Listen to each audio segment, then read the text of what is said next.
feel that way. Honestly, I mean, you feel like you have never worked a day in your life. It's the most fun thing in the world. You get up in the morning excited about what you're doing, and you got to be really honest with yourself about it. If you wake up in the morning and you're dreading going to work, dude, do something else. Right. Do something else. And those are hard decisions to make, but when you make those decisions, it's a very liberating experience, and you find out that the rewards will come.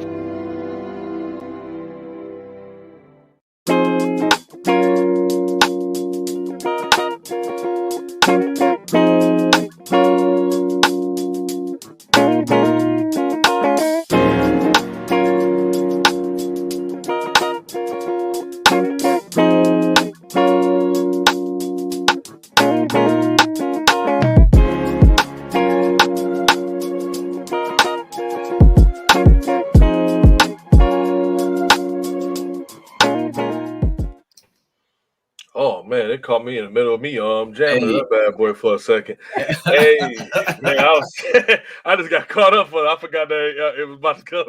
The introduction was gonna cut off. Man, good evening, everybody. Happy Wednesday, or as like they like to say, happy hump day. We got it. We are here. We're excited about our episode. Got some great topic for y'all tonight. And we're going to get right into it. So without further ado, I'm just going to let my co-hosts do their introductions. We'll work our way from the top down. We'll let ladies first this week. Let's go this week because she introduced it. She have like what she said that like I really don't have a big time introduction. I just you better get one. But we'll let it go, and then we're gonna shoot right into the topics, everybody. Welcome to Unfiltered. Yes, I'm working on it, but hello, everyone. This is Mrs. Hills checking in for the ladies, representing.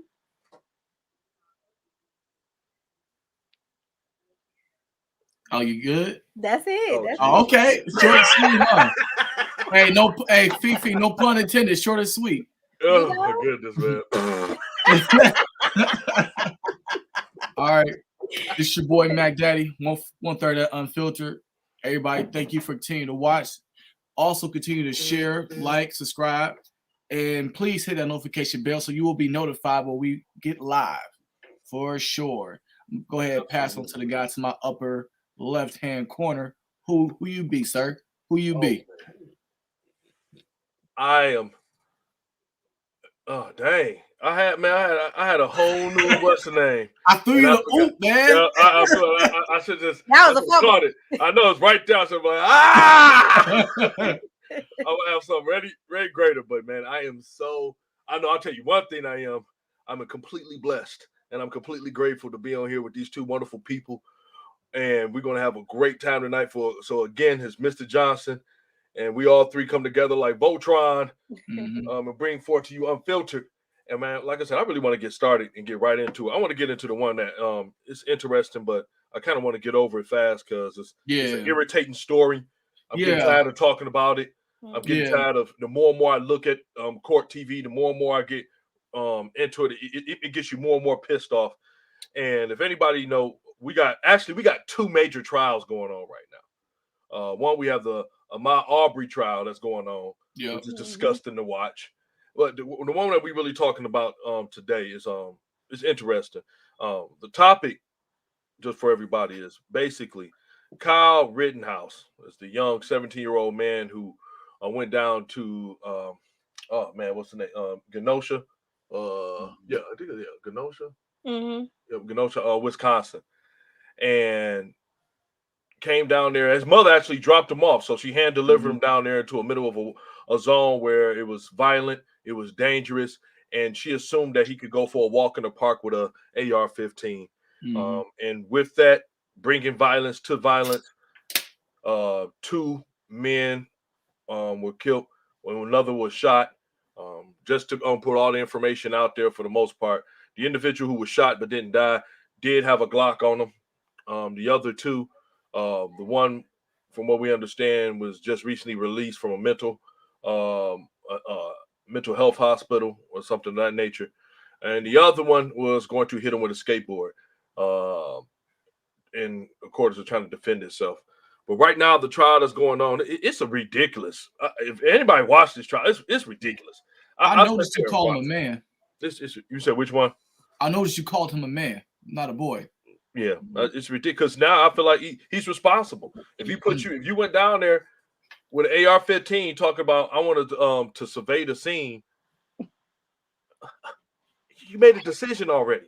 You made your decision already. Don't talk. Don't get me scared. That irritates me when I hear that. But it's basically the topic of this, and I don't know which one of y'all want to go first. But it's I entitled it "The Self-Proclaimed Hero / Victim: The Story of Kyle Rittenhouse, aka Frank Castle." If you don't know who Frank Castle is, you're an idiot. Yeah, but I'll say it anyway. Frank Castle is a comic book character by the name of the Punisher. Everybody ain't in the comics. They might not know. So I'll take it back. You're not an idiot. You just don't read comic books in this day and age of Marvel making millions and millions of dollars, and you don't know what Marvel or comic books is. But understand, yep, y'all totally agree. You're not idiots. So let's go ahead. Which one y'all want to kick it off? Alicia, do you want to go first on that matter? Sure. All right. So I'd love to hear you go first. Yeah. Get it out the way because it's so many things. It's just like from top down. It's just like, is this real? Right. Number one, it's like the judge is like making up stuff, and ahhing, and I'm like, is this your first trial, sir? Like, what is that? Right? Are you making up rules as you go? Like, you know, there's a law in place, and there is an oath that you took, and you got to follow that. So, like, him throwing out the charge for him being underage, like carrying a weapon as an underage minor, how is that real? I don't understand. He was 17. Whether he's 18 now or not, he was 17. And he's not supposed to have a weapon because he's not an adult. But you dropped that charge, though. How? That doesn't even make sense. I'm like, what? Then on top of that, it's just like the whole situation. You are 17 with a gun. You live in Illinois, but you're going to Wisconsin with a gun. Like, what did you expect was going to happen? What did you think was going to happen? You're going there. You wasn't going there just to be like, hey, I just want to see what's happening and partake in the protest. No, you were going there looking for some heat. And you found it. And it's just your response. Like, once you get on the stand, now you want to be crying. I was so scared. But you wasn't scared when you was shooting people, when you had the gun. I don't understand that. Like, how are you going to act like a little kid now when you came bossing up like, I'm a man, I got a gun, I'm out here. But then as soon as now you have to be accountable for your actions because you killed 2 people, like they're not coming back. And you injured another one, like blew his whole arm off, basically, almost. Like, now all of a sudden you're the victim. Yep. It's so many like components in this story. It's like, it's just I get, you know, it's like, they were coming after you, but you just shot and killed somebody. Like, they know that you killed this person. So why wouldn't you think people would be chasing you and then start calling you an active shooter? Because you shot somebody and then fled the scene and was running. Fled. Like, that was the big one. Yep. I'm glad one of y'all brought up. He fled. You left. You didn't stay there like, oh no, I shot somebody and he's the one talking about he's in danger, but yet he has the most dangerous weapon out there amongst that group of people. Crazy. He's got an assault rifle. A rifle. Okay. Not a handgun. Rifle. AR-15. Okay. AR-15. He walking down the street. He told his mother. He telling everybody, "Oh, I want to go down there because you know they're looting, and I want to stop them from looting." It's white entitlement at its greatest. See, white privilege.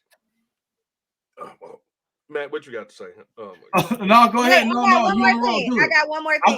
Go ahead, Fifi. This is my last point, which is the most valid point.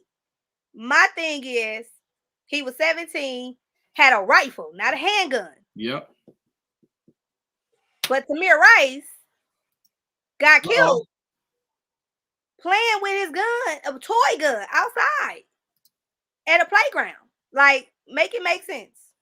That's the part for me. And I'm like, the law is totally different. And he went up to the police, like, with the gun, like, hey, what's up? Like, nothing is wrong. And I'm just like, how can people not see the double standard? How people can't see the difference? One white, one black. That's all. I'm done. Okay. It's crazy. it's a parallel I do want to touch on here. Or unless you want to go, Randy, because I'm going to be quick. No, I'm good. All right. A couple things, right? And Felicia, I think you alluded to it, right?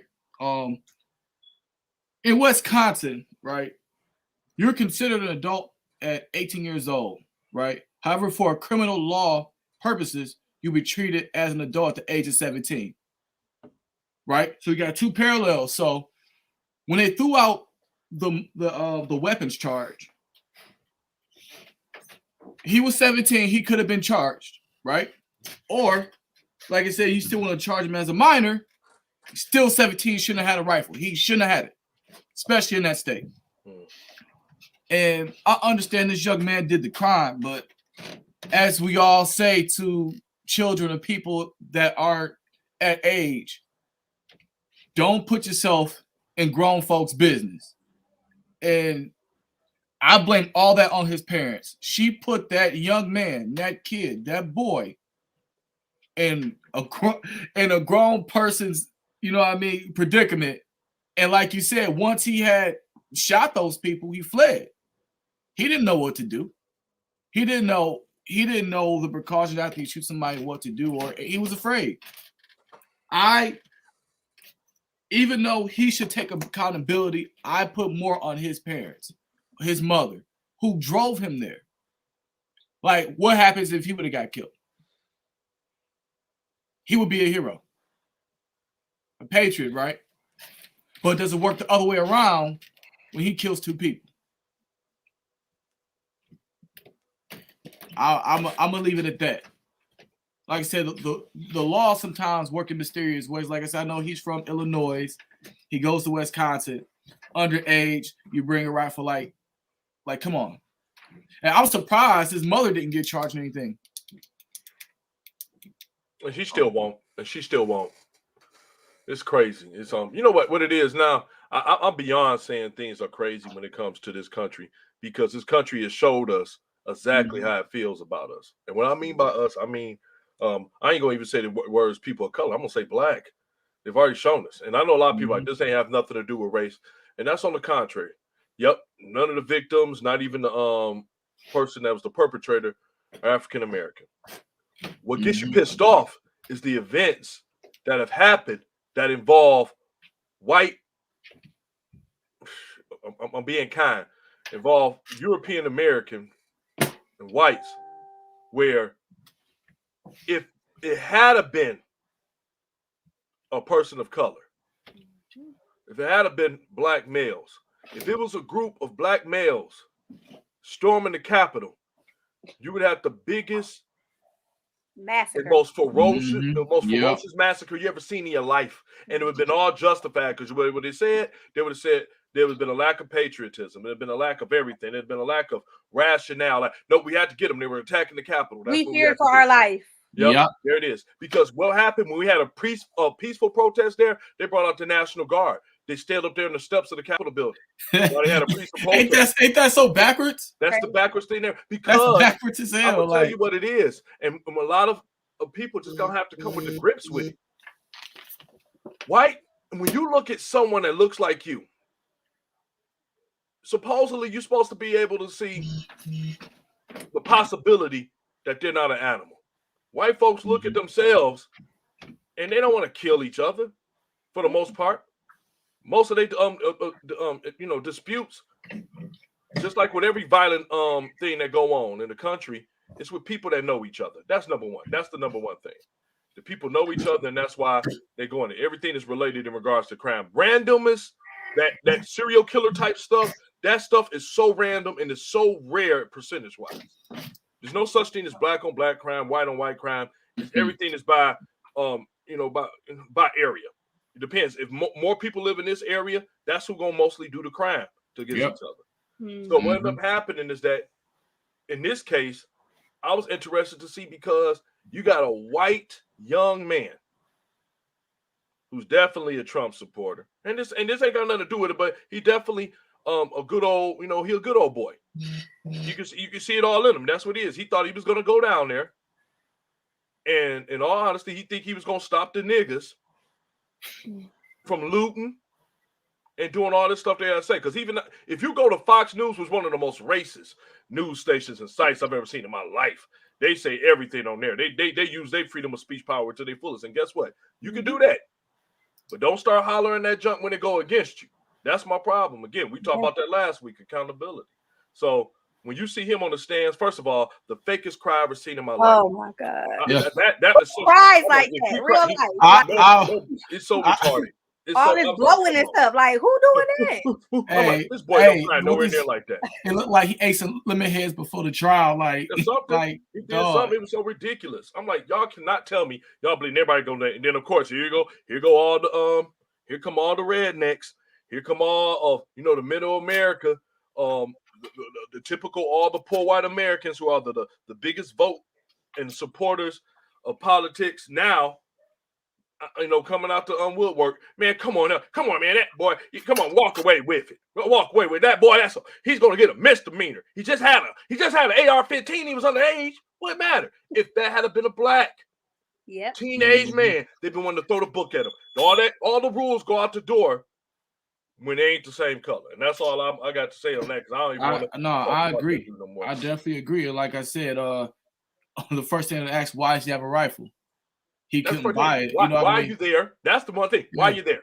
Who thought it was a good idea to drop you off in a war zone? You ain't no peace officer. You ain't no Marine. You're a teenage 17-year-old white boy that know he got white privilege and he could go around walking around with an AR-15 and he think he could get away with everything. If you bring a gun like that to that type of area and you ain't law enforcement, man, you came there looking for trouble. Let's stop it. Stop it. Talk to somebody that don't know what you're talking about. You don't bring there. Then you shoot somebody. Now you running. Talking about, I just saw somebody you running. Then you shoot another person because they about to hit you with a skateboard. You're a pussy. I'll give you that. But other than that, it ain't nothing else to tell. So you're going to get on the stand and cry. I could tell you fake crying because every time I look at you in the courtroom, I look at his eyes. He has the look. His look is no remorse. Yep. That's what I was going to say. Yep. You don't even care about these lives that was lost. You don't even care about their families. Like, nothing. Get away with it. I think you just mad because you got caught, and now you have to be accountable for the situation. Yeah, I think he has no clue what he did. You know what I mean? And like that's just a mind state of somebody just being a kid in a grown folks position. Like he has no clue what he did. Like he don't know what it means like to take a life or like for somebody's life to be gone. It isn't real to him. Yeah. It ain't real to him. I agree with you to that point. And I see this, Jasper, I'm going to see this. If people see the difference, the media portrays it in a way that he's the victim. Every time I watch the news, a minority does something, they're a thug, they're a criminal. White person does the same thing. They're troubled, they're suffering from mental illness. They downplay it. It's hard for me to even watch TV. Nothing good is on it, man. You said a lot right there, Jasper. I agree with you on that one, my brother. Like I said, we'll get off of that because the trial's still going on. But it's going on day 2, day 3 now of deliberation. So we'll see what happened in regards to it. And like you said, one more point, man. This judge, this guy's a character.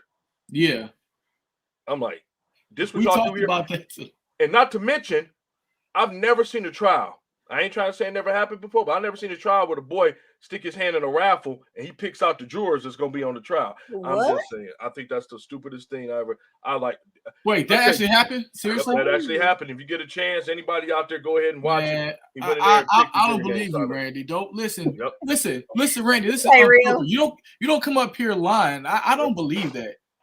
Like, see, I know. I when I saw it myself, I'm like, this must be something off of it must be one of these TikToks. And ain't anyone no TikTok. It was real life. 17-year-old boy. I think he's 18 now, right? Yeah, he's 18 now. But like Felicia, is he making that up?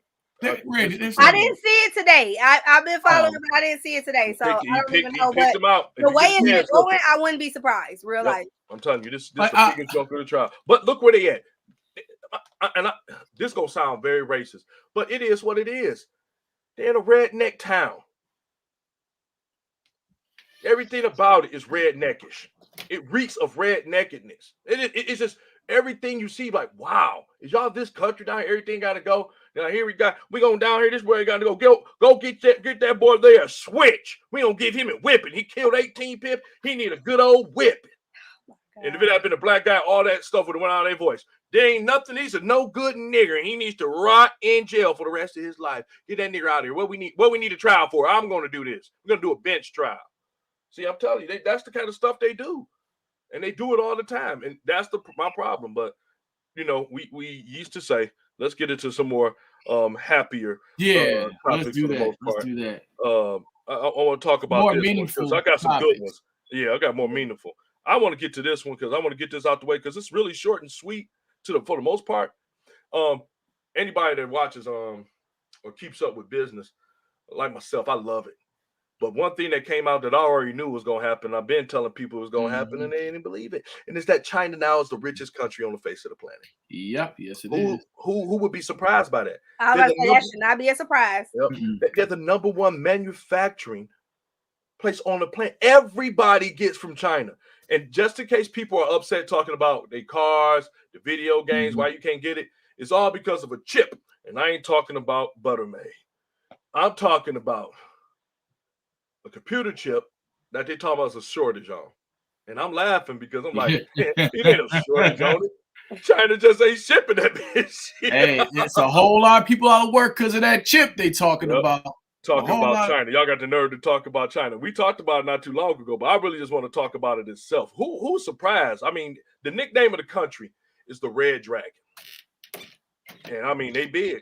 They're big. They're powerful. And now they are the richest company on the face of the planet. And it's going to be a special about them on Sunday. If you watch CNN, check it out. Really good. It's called the Iron Fist. Woo! It's going to be good. Yeah. What do you think now with this happening, with this? What do you do in a situation as this when a country like China or any country is the main producer of everything that your country needs? Yeah. I would be afraid in real life because you're giving I was gonna say so much power over you. Like I already, as a U.S. citizen, been like, what are we doing? We have the means. We have billions of people that live here. We can get a lot of this stuff done here in U.S. But people want to be greedy. There we go. And cheap, and they don't want to pay people what they're worth. That's why all these jobs went overseas. And it's like, that's why you can't be surprised. You're practically giving them the money. Here, have it. Have all of it. And it's like, it doesn't make sense why we're not self-sufficient. If we used to be the richest in the world, why are we not self-sufficient? We should have the upper hand and the upper power in every area, especially financially. That's the part for me. It's like, okay, why are we not, like, first off, why are we in debt? We are trillions of dollars in debt. To them. Yeah, to them. What are we doing? Like I think you hit the main ones that like we're greedy. Like I said, like just even people that like work at my job, like $15 ain't enough. I can get a flipping burgers, right? And you want us to have all, produce all this labor. You want to go ahead and increase labor but cut costs. It was like why would I want to work? Especially like after the pandemic hit, like it shows like I don't have to work and I can still, get some money. So it's like, like we're just go. It's a bad situation. I just looked at some numbers though. I mean, were you done? Were you still going, Fifi? Yeah, no, I was it. I'm done. And just looking at some numbers, right? So, year 2000s, right? 2 decades ago, the net worth of China was $156 trillion. So over 2 decades, they made over $358 trillion, over double than what they're worth. Like, so question to both of y'all, what have they done to go ahead and increase their net worth like that? Like what's taking place? Cars, technology, playing economics, like what do y'all think? You already know. You being a manager, you already know. They cater to the greed. Supply and demand. And then on top of that, when you're paying your workers a cent an hour, 1 cent an hour, Jesus, it's all profit. Yeah. It's all profit. Think about it. If you got a company, and we talked about it not too long ago. Yeah. You got companies like Disney and Walmart, and if you're paying your people on the low end, you ain't getting nothing but profit at the top. You getting nothing but profit at the top. We talked about it. Disney, all the workers, man. I'm so unhappy. I don't like it. And they have, but you think about China, they're gonna work because some people they got to eat. That's why I say, man, people need to chill out talking about hoods. We really ain't seen no hoods, and don't get me wrong, we got some hoods over here, but I'm talking about some nothing like that. Nothing like what they got over there, where they don't complain about that money. They going to make it. They like, look, they got the real Squid Game over there. You know, hey, and it's so funny. Why I love that movie so much because that's deep, because that's real. That's real for them. And over here, you know, most people they talk about this. Most companies like, man, I don't want to be bothered with the fact that Americans are the most unhealthy on the country, in the world. So you got to do all that health care. That's the big cost. No company want to pay health care. Like, man, you know what? Y'all need to do it. But China, they're making. I mean, shoot. America needs China, and it's already being shown. And it's just saying, Americans, a lot of these countries, they need the manufacturing of China. And China, like, you want it? You want to play games with us? Okay, fine then. Let's play games. Let's play games. Slumdog Millionaire. What movie? Slumdog Millionaire. I've never seen Slumdog Millionaire. Me neither. I saw it. I know. I've seen it, but I don't remember a lot of it. It's not that memorable to me. Oh, but the movie, I think you might be talking about Squid Game. Yeah, that's the movie we was talking about, Jasper. It was a little Squid Game, but it just like you said, it's big time. It's not surprising. This thing is a global giant.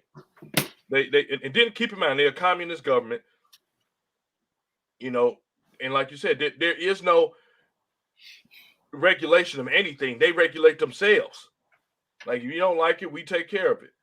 And that's why I just say, like, if we want to do anything, they're trying to make it where companies getting started over here. But just think about these companies, like, man, we ain't gonna make no money now. Nope. And it's funny that you're gonna make money, but your greed saying there's no money. I'm like, get out of here. Like, you make it like, man, instead of us making $3 billion, man, we're only gonna make 900, you know what I'm saying? Like, we're gonna make $1 billion. Oh my God. Like, oh man, we're hurting. Like, no, you ain't hurting, man. You just greedy. Crazy. Y'all heard about Kellogg's, right? They're trying to change the healthcare plan for their new generation workers. And all of them, even the old generation workers, like, nah, we ain't doing that. Like, they need healthcare too. So, like, it's these companies definitely taking advantage of not wanting to give people healthcare. It's crazy. It's ridiculous. It ain't needed. Don't get me wrong. And we was just in all honesty, you know, Fifi was just I'll tell Fifi, oh man, I'm feeling the age on me. And she was just telling the truth that, you know, we got to get to working out. And it's the whole thing. It's not, I think it's deeper. I think working out is a big part of it. But the bigger part of it is the fact that we just totally put everything in our bodies. We are completely unhealthy bodies and creatures. But no nutrients. We're nutrient deficient. Yep. So I would just say it's no surprise to us that China is the richest. I think they're only going to go up from here. Yeah. Where they already at, because they supply everybody. They got everything on a stranglehold. They want to tell y'all lies that it's a bottleneck. It's a bottleneck in the canals. It ain't no bottleneck. It's a stalemate with with the biggest producer of goods in the world. They're like, no, this is what we want. You tried to tarp us to death. This is where that jump came back. Don't get me wrong. I think Trump was right for doing it, but as soon as he got out of it, you're like, nope. Well, go ahead, do what you got to do with them, because I'm out of office. Blame it on Biden. And that's exactly what he's doing. Because Biden really ain't doing that good a job either. Don't shoot the message. But now let's get to our top. Now I like good job, y'all. Well, I got one quick question before you move on. One quick question. Go ahead, Ed. Do you think in the next decade or two we will be surpassed as the third or fourth richest country instead of the second? And who would it be? I think India. I think they got the amount of people, and they're starting to take in that free labor too. So be on the lookout for India to kind of get in there and surpass, making a good gross amount of money for their big companies, because I think they're there. That's my opinion. I say India. Okay. I don't know, because I've been hearing a lot about Dubai and like how they've been coming up and just doing a lot. So I don't know. That's where the rich people. That's the rich people playground. That's why I'm like, I don't know, because people got secret moves they got going on. You know, they ain't showing all their hand, and I feel like it's anybody's game for real. You'd be surprised who come. Like you said, it'd be surprised who come up. I just think whoever can produce the most goods and pay their people the less will get up there. Mm-hmm. It definitely won't be America because Americans ain't gonna go for that. They'll go crazy over here. But still trying to figure it out. Yeah, they'll do something else like that. I think Germany won't pass the U.S., but it'll be pretty close. Germany will be pretty close. Yeah, they better make a lot of chocolate cake then. I'm over.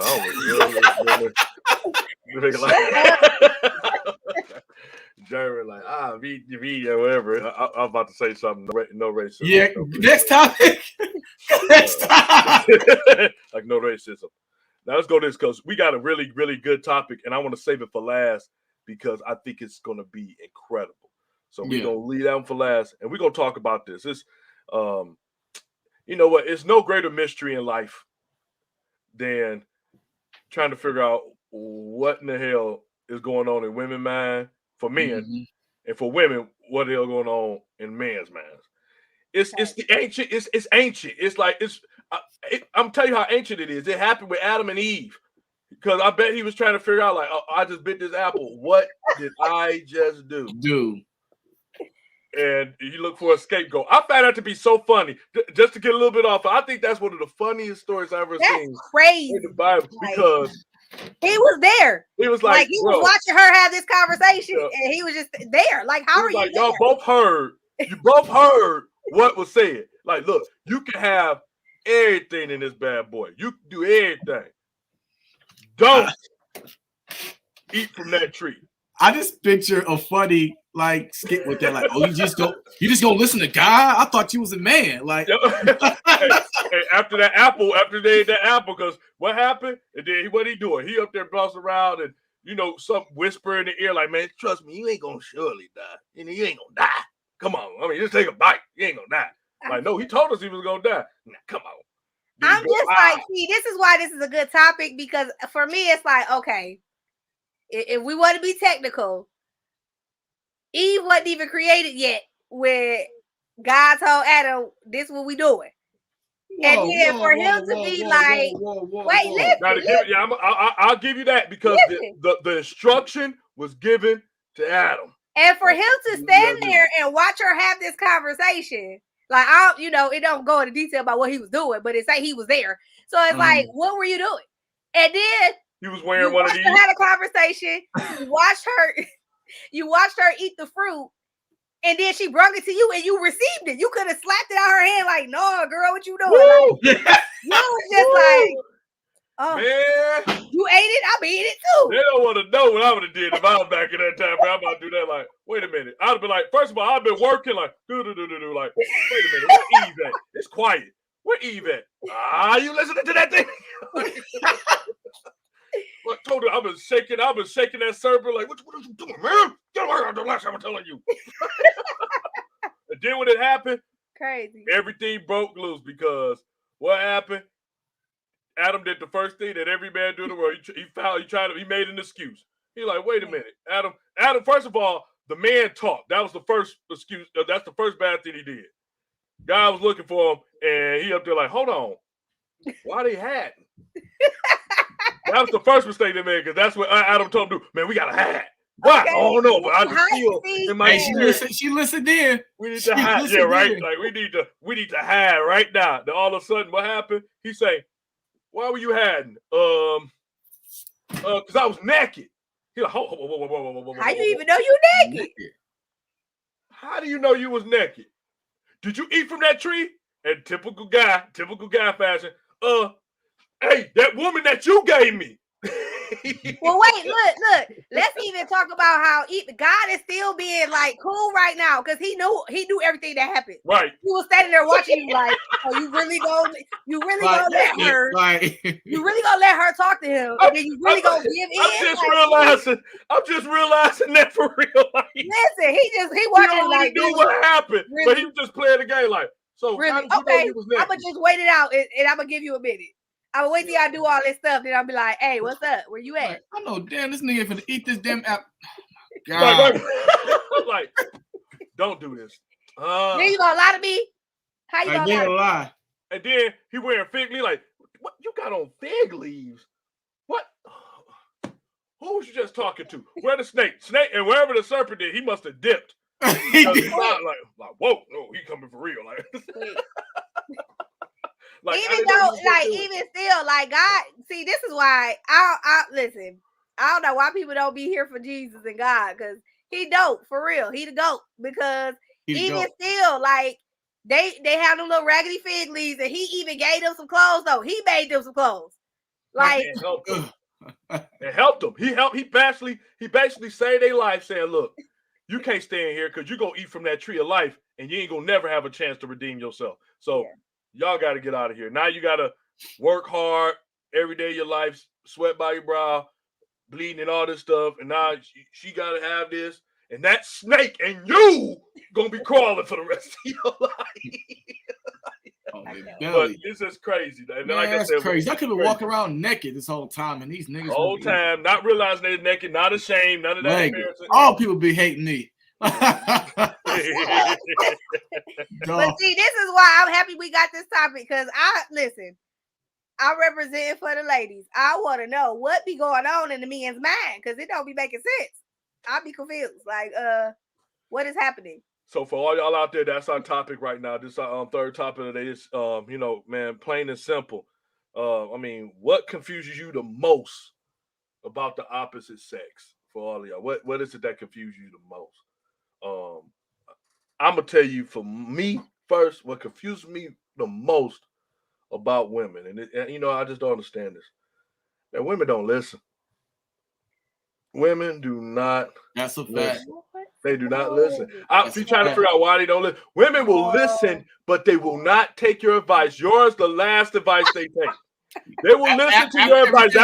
That's why Miss Hills is laughing right now. That's why she's laughing right now. If I'm pointing the right way, though, I'm pointing the wrong way. Yep, right there. It depends on the situation. It depends on the situation, and if you have proven that your choices. What? Oh man, I wish these buttons were working. Your choices are not the best. I'm not really gonna lean towards what you're suggesting, because in the past it was like, we gotta get some damage control. But you'll be doing that, even if you're accurate. Even if you're accurate in what you said, like, look, I don't think you should do that. What she'll do, she'll ask you. She'll. It's a download. It's not a do. It's a download. Like, okay, I hear what you're saying. Then she go ask. Then she go figure out something else first, and then. When all the rest go for you, like, what happened? Why didn't you do it? Like, my girl, or my mama, or somebody said, this probably was a little bit better idea. I'm like, yo, mama. I'm like, yo, mama. Like, do your mama run something in this mother? Hey, it's crazy that, like, when you said that, it is kind of infuriating. Like as a man, like that'll piss you off. Like, okay, so wait. This answer this then. Since you feel like us ladies don't listen, what do you feel like we could do differently to assist you in this area where you feel like we're listening? Like, because it's a difference between listening and doing what you say. Two different things. That's what I'm saying. Like, I can hear you out. I can hear what you're saying. I can take the suggestion, but that don't mean I gotta follow through and do what you're saying though. So that's my part right there. Like, what we doing with that? Because if you feel like I gotta listen and do it at the same time, and that goes together as one, that needs to be communicated. Because that's my issue as a woman and representing the ladies. We feel like men don't communicate, and we be like, all you had to do was say something. You ain't have to be struggling out here. So that's for the ladies. Like, where that pride at? That I gotta do it by myself. And then after I'm raggedy and beat down, now all of a sudden I want some help. That part.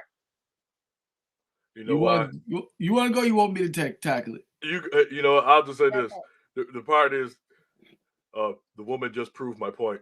No. She just said it. She just said what she did. She said, we'll listen, but we won't do. You want me to do both of them? You need to go. Well, no, see, that's the thing. You got to be clear in your communication. If you hear me out, listen to me. Okay, that's all I'm doing. I'm hearing you out and I'm listening to you. You know good and well. If you hey, I need you just manipulate that conversation. You know good and well. I want you to do more than just listen to my. I'm listening to you. Guess what? I'm still doing that. And you know what? I'm gonna give you this. Men do the same thing, but in a different way. Men just, I'll be honest with you. If I don't want to hear you, and if I already know what I'm about to do, I'll sit there and listen to them like, But men are so deliberate. We'll say something really disrespectful, like, "You done?" Yep. Right. Yep. Hey, wait, he's supposed to be on our side right now. You can't be. Oh yeah, yep. Juice. Yep. He proved it. He proved it. But, I think both of them do it. I think both of them do it. I agree. I do agree that I'm sure everything that we're about to bring up about what we think is confusing about the opposite, I feel like in real life, we both are guilty in some ways. It's just a different form of it. Oh yeah, 100. God, I agree light. 100. I agree with that. I think to go to your point, like Fifi, I not to even play games. I do agree with you. I think when especially when you have a family, you're bestowed a lot of pride, like to lead that family.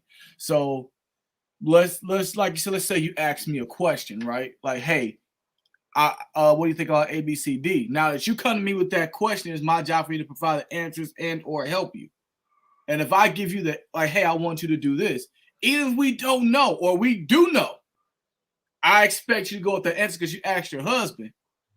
If it attacks a man's pride when you go ahead and you do something the total opposite, or you take somebody else's kind of like advice. Because all that says is like, hey, you know what? Yeah, I'm with you, but like I don't follow you. Like I don't agree. Even like I said, even like you said in the past, where it's like, you haven't been wrong, but if this is your spouse or whoever, like you look to them for like that affirmation or like that answers or the go-to. You know what I mean? So like we're bestowed that pride. So it's like, all right, I don't have control because you're not like we don't want like somebody who's like a robot. Like we want you to take for every man want a woman to kind of like think for themselves and like be independent on that part where all right, we can rely on each other. But when you are in a situation where, hey, I'm gonna rely on you for something, and it's like you go the total opposite way, or venture off to ask other people, it's that you don't trust me, and that's where like, all right, my pride is affected. Like now, let's even look at it on the other end. Let's say that, hey, what do you think about this T-shirt? And you say, like, I don't like it, and then somebody else, like ask another woman, hey, what do you think about the T-shirt? And she likes it. I wear the T-shirt. You're gonna feel some kind of way. It's like, well, why is her answer more important than mine? I hear you. What it is? Because what it is like a lot of times we're gonna go with what gonna comfort our ego. I think that's both. I think it's both sexes because it's like not sexes, but I think both. Actually, I was right. Randy, you was good. Both sexes because I didn't had it, and I know that y'all both because I think the biggest thing is that I remember once upon a time I really said I wanted someone to want me more than need me. But then I remember we had a conversation not too long ago with Auntie Linda. We had a conversation with Auntie Linda, and it made a lot of sense. She said, I want you to do both. Yep. Because, I want you to want me because you want me, and that's good. But you do have to have an element of need. Like, you should have a need for me, too. Like, I should need the embrace of my woman after a hard day and need truthfulness from her, no matter if it make me feel uncomfortable, because we know how to, your person's ego. And it's a way that you have to deliver things to them. Yeah. So where somebody else might like, why are you delivering it to them like that? They ain't none of your business. I know my woman. So but see, that goes back to the communication part where I feel like for ladies, that's where the issue comes in, because in the learning process of whoever you with, it's like, okay, I'm gonna use me and my husband, for example. I know my husband Byron, he just like you said, Mac, he like, ask me, don't tell me, don't be coming at me like dictator. Hey, that's a problem. He ain't gonna receive it, he ain't gonna hear it. He like, nah. But if I come to him like, hey, babe, this is what I was thinking. What you think? This is what we got going on. What about this, and this? Then it's the difference. He can receive it different. But I feel like sometimes that's not really always reciprocated from you to the woman. It'd be like, you be wanting us to ask you, but then y'all be coming at us like, hey, I'm dictator this, and you should just listen because I'm the man. And it'd be like, hold on. we need that same energy. We need you to deliver it a different way where you give us a chance to process, give us a chance to really think about what you're asking. But sometimes it don't even be like that. It just be like you said in the beginning, I told you something and I need you to listen and do. We don't have that mindset where it's like, because we listen, we just gonna do it. You have to communicate that, hey, babe, I need you to hear me out real quick. And then I need us to agree and move forward. Or you just be like, hey, babe, this is what I decided. This is what I've been thinking about, praying about, whatever. And then we need to move forward like this. If you communicate it like that, it's different. But the communication don't be there. It be just like, oh, we had to talk about it, so I thought you knew. No, I did not know. I agree with you on that. You're right. I agree with you on that. I can't even argue with you on that. I agree with you on that.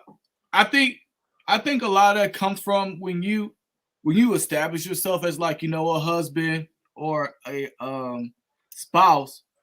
You're like, and you guys can disagree if I'm wrong. You're taught to already kind of know certain things. Like, hey, you should already know what a woman like or what your woman should like. You shouldn't have to like say, hey, babe, do you like this? Or, A, B, C, D. Like, you should already know and kind of have that, figured out. So where issues come, you should already know. I always think as a man, I'm good with communication, but like just learning every day, I'm nowhere that I kind of need to be. But at the end of the day, I think that we see when we see marriage, like you said, we kind of see ourselves as like kind of like the leader / dictator / all right, hey, take direction from me versus like actually, working it out together, then making a decision. I think a lot of the times where, like I said, we all like as men, we want somebody as far as independent. I want to say like a mindset, like, hey, I can think and have ideas for myself. But at the end of the day, we got to, kind of do it together. The decision ultimately belongs to us because I feel like if the family fails, it's the guy's fault. Like, am I wrong in that aspect? I think he's held to a bigger accountability. That part, because for me, see, this is why we having this conversation, because I feel like women, and I'm not speaking for all women because everybody is different, but majority or a lot of women feel like that cuss word that men be using in the wrong way, submission, we feel like it's not necessarily me just following what you say do. It's more of a, we're going to work together. We're going to sit down and talk about it, weigh all the options out, and then move forward together and go from there. But that's not what we get all the time. And then we don't know how to deal with it because we be like, I thought we was doing this together, but then you just want me to do what you say do. And then that's where we be having that rift where it's just like, okay, I'm stubborn, you stubborn, I'm mad, you mad. We just gonna be mad until somebody humbles themselves and, we compromise and then we move forward. But I feel like that's where the issue comes in because it's like, if y'all feel like y'all are the leader, y'all feel like y'all are automatically just assuming that because you are the head of the household. And like I said, that communication is not clear to us. We gonna keep bumping heads because we like, I'm here to help you, but you ain't taking my help. So what am I supposed to be doing? That part. I agree. Dude, excuses. Thank you. Man, I need some water. I need some nerve. You okay? Yeah, but I agree with I agree with everything both of y'all was saying. I've been preaching communication for the last 4 years on this podcast when it comes to relationships. Mm-hmm. I said communication is the key. You got to have it. But the problem is, and maybe what we should address a long time ago is, how do you get communication? See, it's easy to tell people, hey, you need communication. How do I do it? How do I do it? And that's why when people, and I tell people all the time that I tell people marriage ain't for people that don't want to work. That's not going to be your cup of tea if you're not and you don't have the patience to work, because you're two people, two different systems of belief. No matter what you want to believe it, two different ways. If you've been doing things for the most part of your life, even if you've seen your parents do something away and everybody else, you're two different people trying to mold together to become one. That is not an overnight process, and it doesn't happen by osmosis.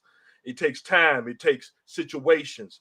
It takes a lot of things. It takes that humility, because the person that you love the most is going to rub you the wrong way the most, because they're actually sharpening you. Oh. And that's the biggest problem. Oh. People don't understand. I'm like, man, that person is sharpening you because they see your bad spots. That's why God put me like, oh yeah, come on, this part got to go. If you got a bad temper, you a man, your woman's going to challenge your temper.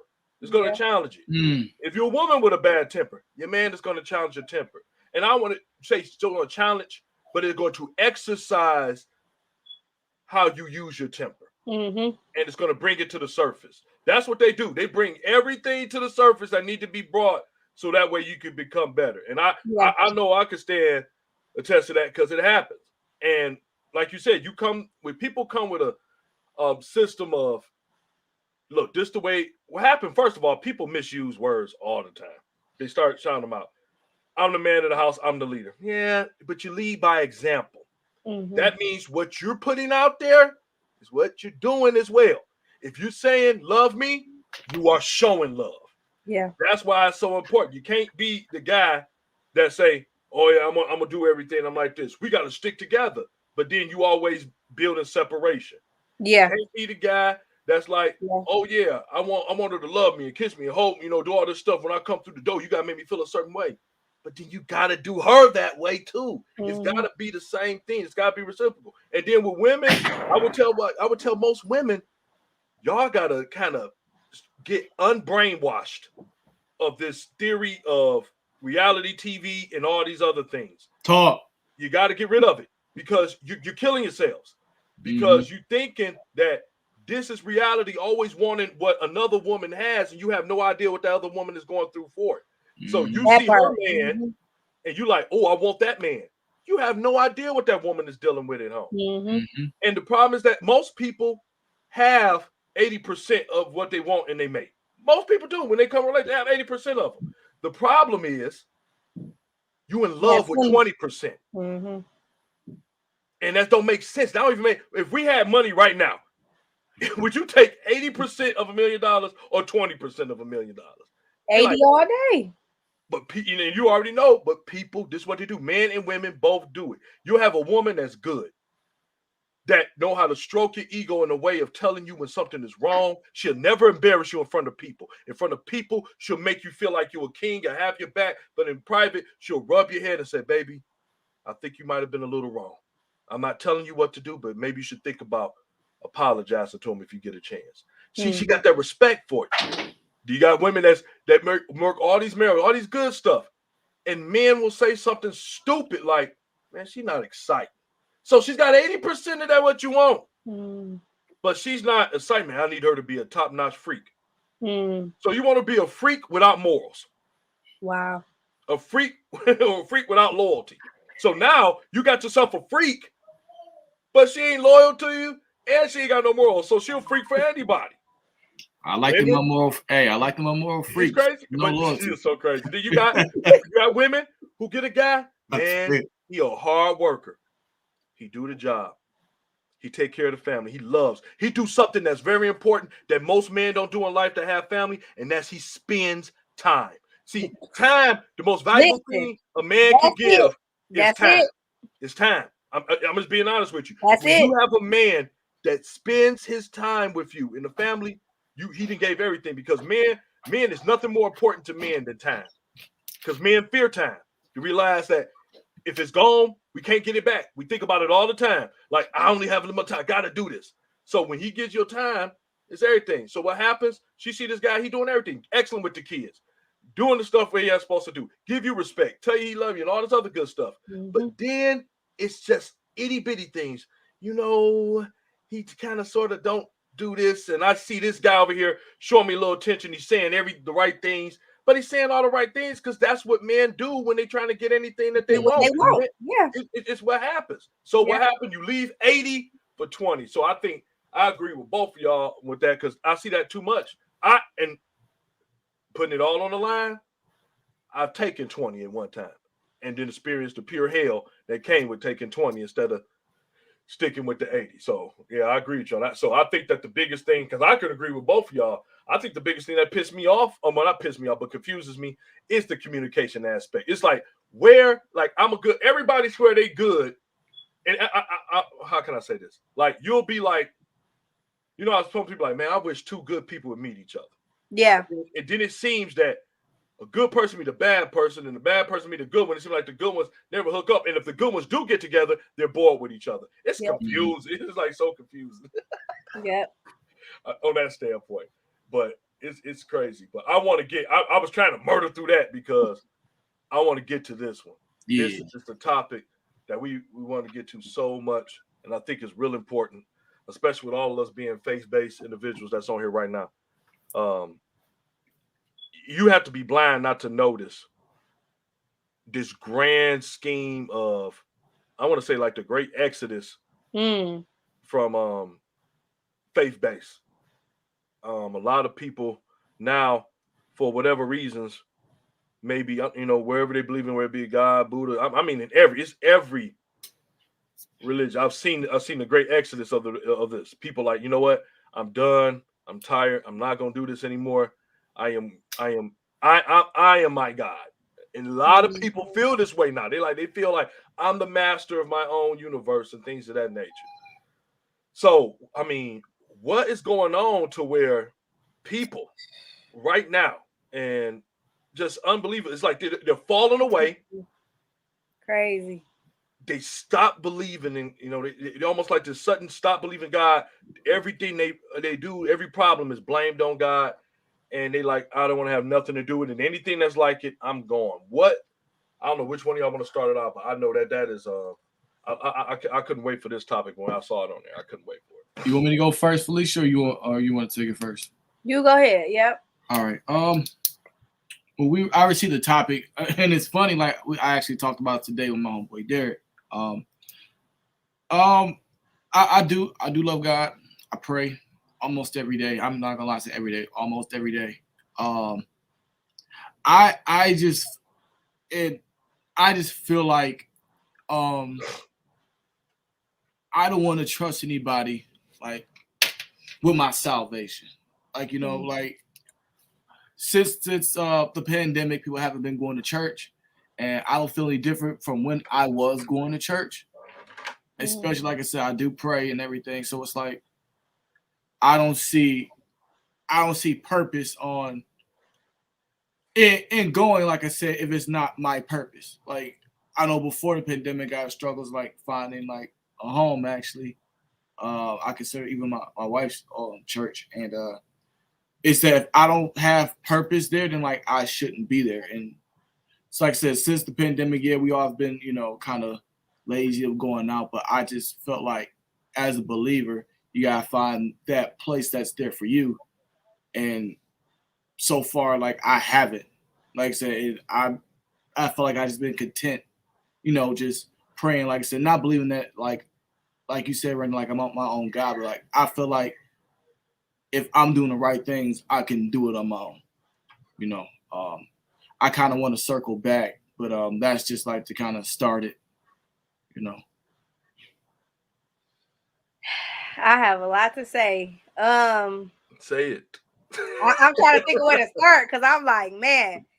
So, like, I want to start by saying, first off, like, for me, I believe there's a difference between having a relationship with God versus just going to church.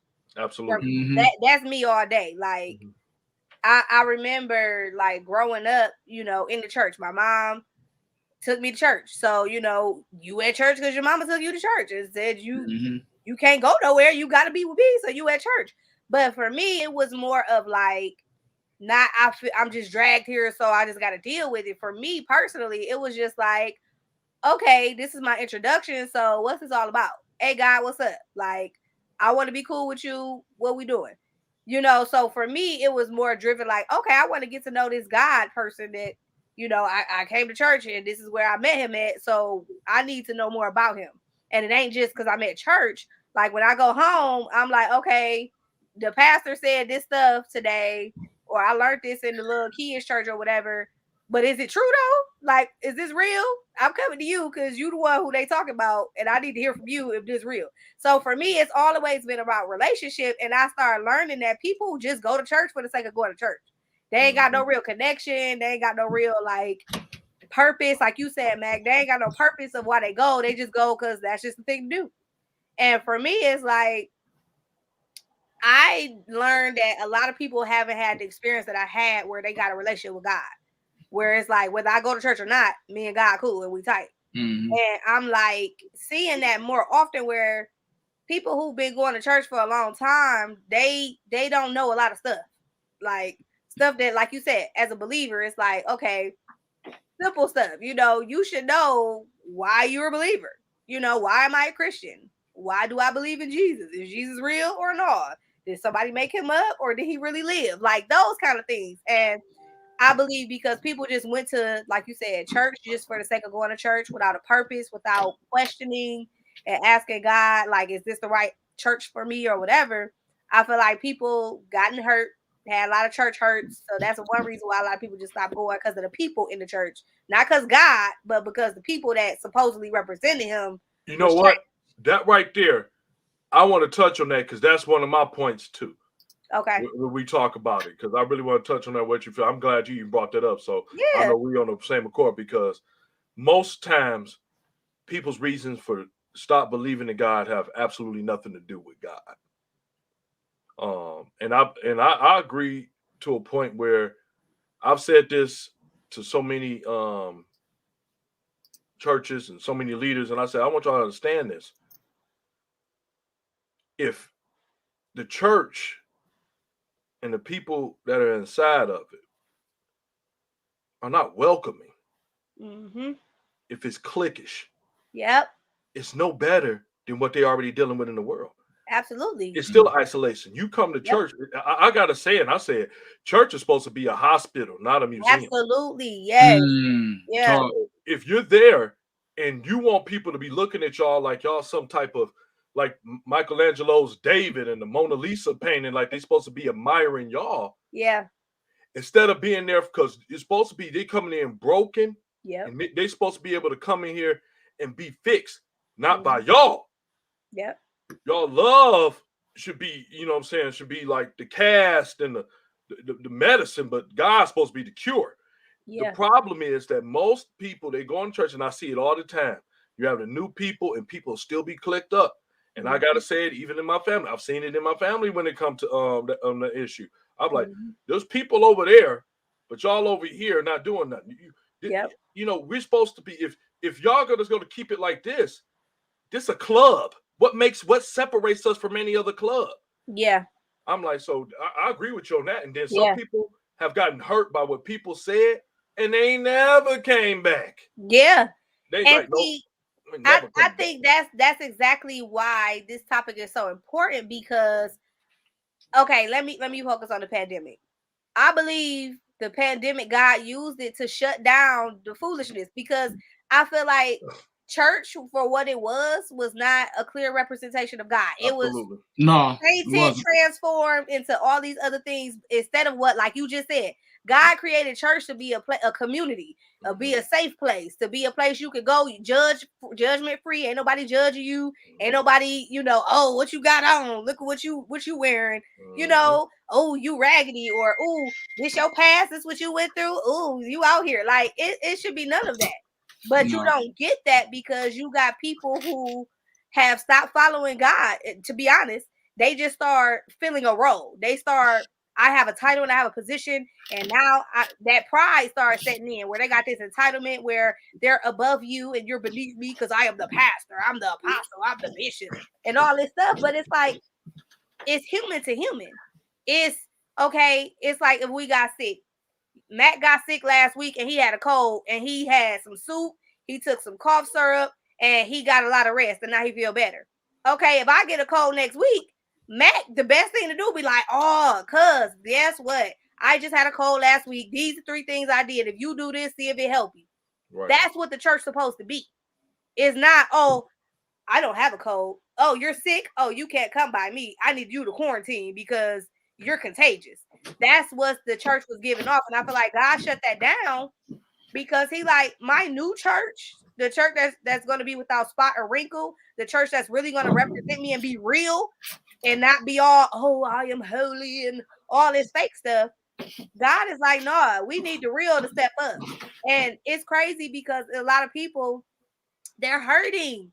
They need help. They need people, and they look into all this other stuff. Like you said, they not believing in, Jesus, but they go into new age, and they go into the healing crystals, and I gotta burn this sage to clear all the bad energy, and I need to go do yoga 20 times a day, and I need to go meditate and home and all this stuff, but it's not reaching the result they really looking for. They keep searching because they ain't found nothing to fill it. And I feel like the issue is people are not taking accountability for their actions. If you claim you represent God and you got these titles and you hurt people, don't just be like, oh, they left the church and we just not gonna deal with them. No, you need to go and apologize because not treat them like a pariah. yeah, like they was like they a are sickness or son. something Get like out of that. here. Like, no, you Like need to we show can't love. even talk to them. You got some churches like, yeah, we don't associate with them. I'm like, what?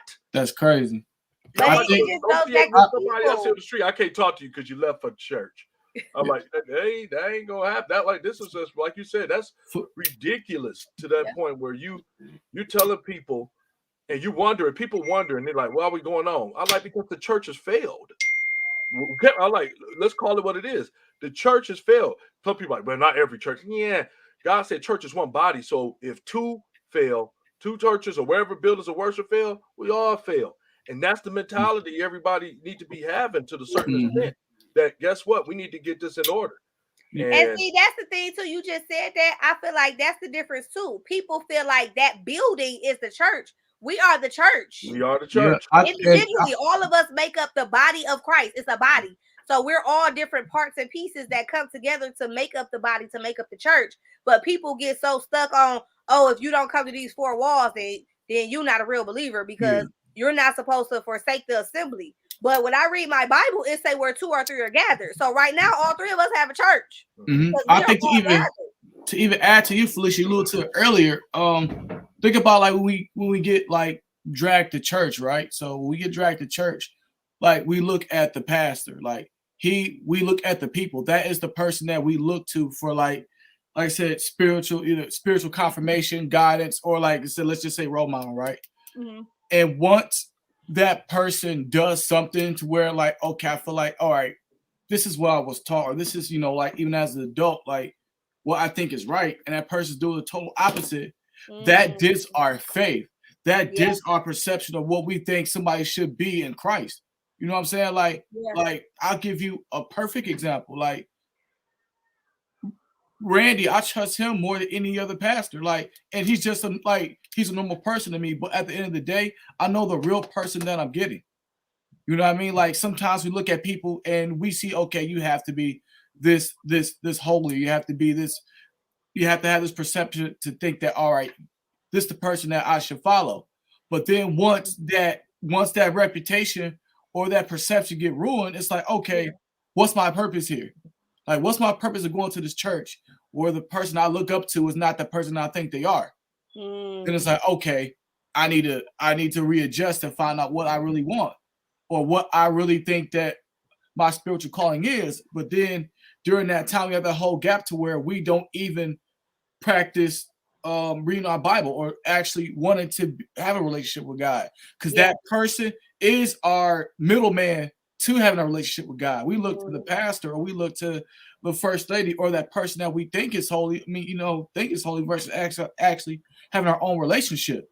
Yeah. Like if I think, like I said, if Randy's a pastor and I think he's tainted, then that cuts off my relationship with God. Then what am I stuck with? Yeah. And see, this is why I'm happy, like I said, we having this conversation, because that's the critical point people are at. They like, this is why I don't go to church, because people hypocrites at church. They all fake. Like you said, Randy, they clicked up. And it's like, that's crazy that the things these people have done have stopped you from having a relationship with God, because we don't really need to have the middleman. I mean, you do when you're, getting introduced to it, but once you are in it and you know what it is, that the Bible says work out your own soul salvation. And that's important, because you need guidance to get the introduction. Like if we never went to church, nobody would have knew about Jesus. Somebody had to go to church to find out who God is and that he exists. Unless you just happen to go to the store and buy a Bible. Like church is critical. It is important for that reason.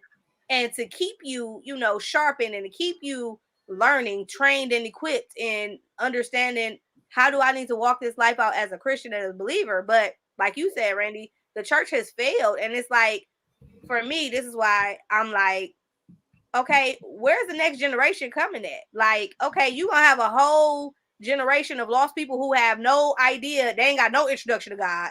So they just out here, I am a God. I'm doing what I'm doing. YOLO, I only live once. And it's like, what's gonna happen when, because that's basically how society is. It's a godless society. It's every man for himself. Yeah. You got to be morally right. But see, even with that, it's like, okay, morals came from God. So it's like, how can you say I don't believe in nothing or I'm just out here, but you still going off of you have to be a good person? That came from God. And it's like, there needs to be a bridge. There needs to be a bridge where people can get the questions that they got answered and they feel safe. And they can get connected to God without putting people and man on a pedestal. Exactly. I was gonna say that. I was like, that's the theory. That what Mac was saying down there. That's that. I had a name for it, and I call it the pedestal theory, because a lot of people end up getting hurt in every aspect of life when they put people on pedestals that should have never been on pedestals. I learned a long time ago that everybody got their spot, and nobody can't take God's spot. You just can't do it. So people, I remember having men of God, and I remember, and I share this story, and I know, you know, some people might hear it and they get, I hope it don't offend them, but know that I'm just being honest. I remember being the youngest minister at this conference and going there, and when I got there, of course they didn't take me somewhat seriously because you were young. I was young. You know, kind of fresh, you know, I guess they could assume fresh out the gate. And I said something that kind of made a lot of them feel a certain type of way. And I told them that one of the biggest problems with church right now is that church has put business on top instead of having love be on top. That is They real. didn't want to hear that, and they like, well, somebody actually came to me like, man, I know, like, Reverend, I know you're young, but you know, you want to kind of make sure that you don't ruffle feathers. I'm like, I don't have pride for a man. I'm not a respecter of person, and I think that's one of the best qualities God has ever given me, is not being a respecter of person, and that's because I don't care if you the CEO, I don't care if you mopping floors, I'm gonna treat you with the same respect.